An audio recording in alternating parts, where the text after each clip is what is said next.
I have a friend of mine who's I also train with, and I guess this is more of just a question more than anything.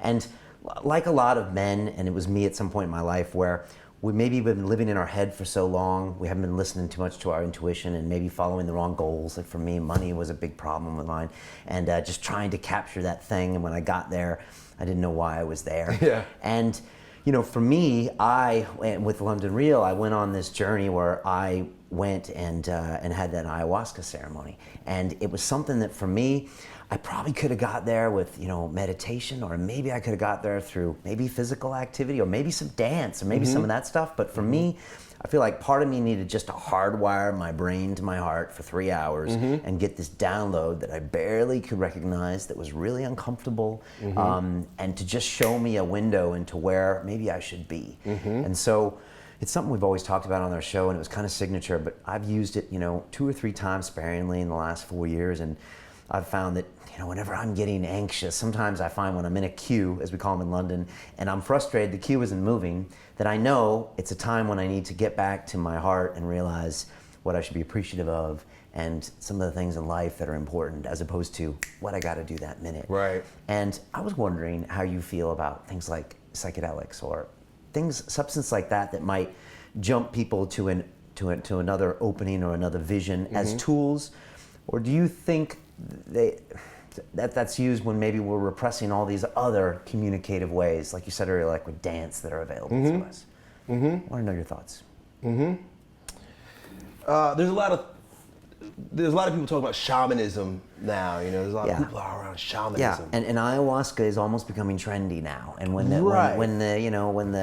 ladies in Chelsea who lunch are now talking about it, and then ayahuasca is a very shaman-based piece. And so the language is happening. The other thing, before I let you finish, ayahuasca is funny because LSD brought all of the baggage and the counterculture and the anti-government from the 60s and 70s, which I don't think the world's ever really got over, and so now this is this new substance, new name.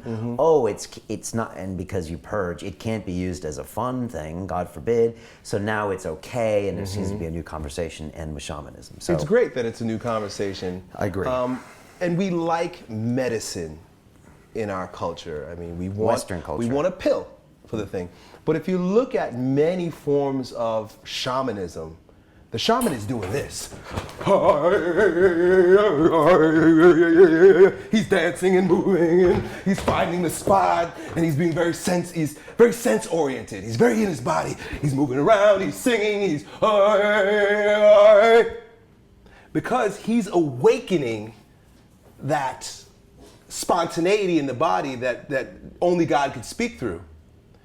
So I happened upon the work of Wilhelm Reich through Osho, who has a form of meditation that's called dynamic meditation. Right. That looks a lot like. I want to do some of that. Right. It looks a lot like that. Right. And I had some profound experiences. So through that experience, there was no ayahuasca. That wasn't a part of the conversation, at least for me. 15 years ago when I found that. Doing that, 23, right? Right. And you do that for long periods of time, like even up to an hour of that. Oh, right? It's for a full hour. Whew. A full hour we're doing that. I mean, you're gonna have something happen, especially if you're fully engaged. Meaning, you have to actively shut your brain off and be fully engaged in the spontaneity.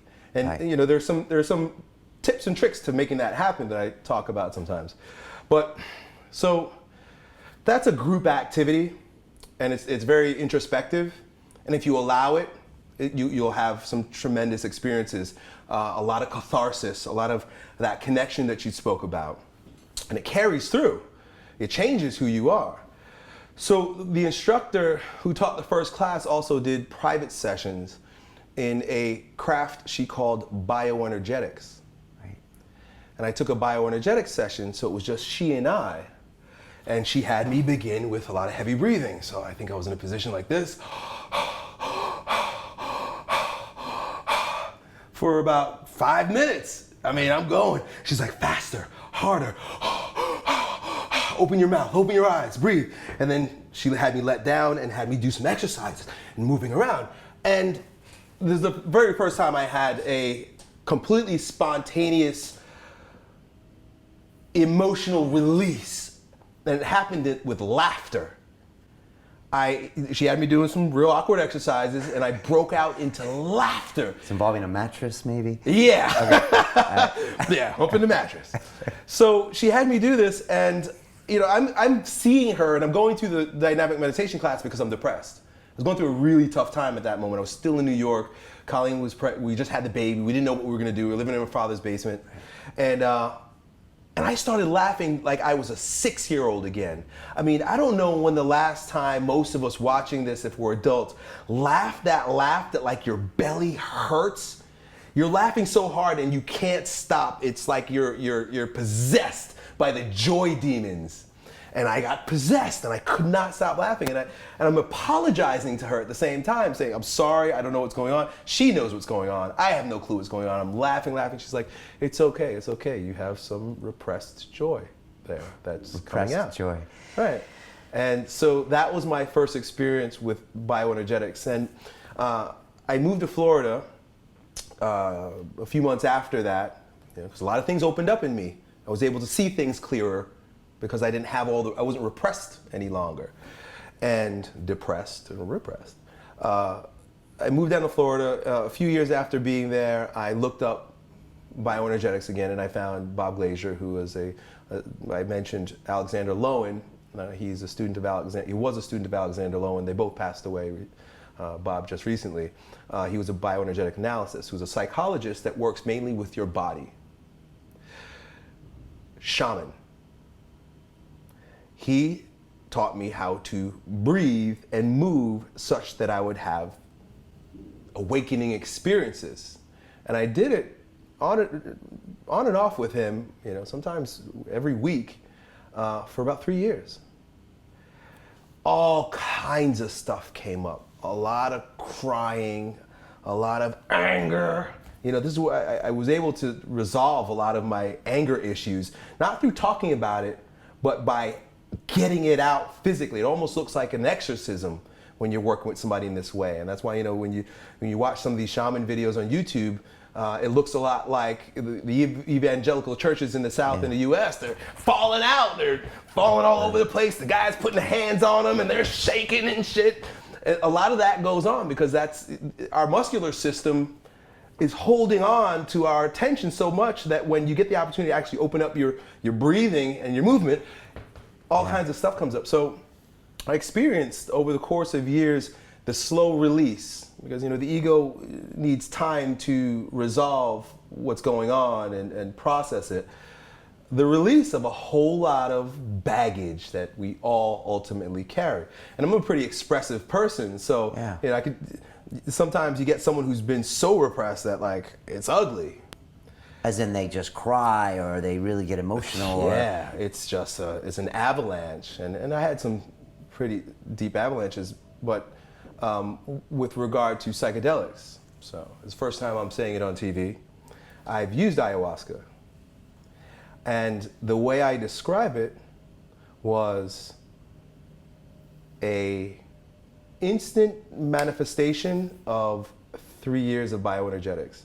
In other words, what I did for 3 years, I don't want to say happened in 1 minute, but it brought me back to the experience. Because what happened for me was a lot of the same catharsis. I was able to go with it because I wasn't afraid of my unconscious, which has a lot of suffering and sobbing.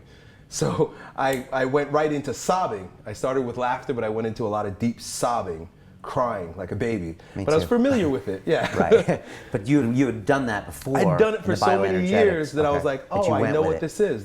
These are my repressed tears. Okay. And I allowed it to happen. So, it can happen naturally. It's just that you'd have to do it through your body. You have to open up your breathing and move. You got to actually, like we were talking about before, you got to be expressive. You got to get your physiology involved. Or you could take some medicine and it's just going to happen to you. Okay. I know you don't like the word bad or good, but is one better than the other? Well, what's required with what I described as my journey is a safe place, a trusted mentor, somebody be there with you, and a rigorous process, meaning that like we have a process here, and when this happens, we do this. So what we really need are seasoned shamans. We need highly educated, grounded here today, seasoned shamans. And it's probably going to end up being like psychologists, and especially those that go into neo-Reichian forms of psychology, which is all body oriented. Or a guy who knows how to mix up some tea or have you smoke something and just keeps you in a little area. So, you know, it's not good or bad. It's just this is like going to university, and this is like you know, a weekend course. You know, do you want it right now and you get the same certificate, or do you work with someone and develop a relationship and, you know, purge over the course of months or years? Did you have a good shaman? To watch the rest of this fascinating interview, click on the link below and go to londonrealacademy.com. There you can sign in with your social media, log in and watch the rest of the episode for free, along with all of our episodes on London Real, my webinars, and all of our premium content, all located over at londonrealacademy.com. So click on the link below, you'll be directed there, and you can watch the rest of this fascinating interview, and I'll see you there.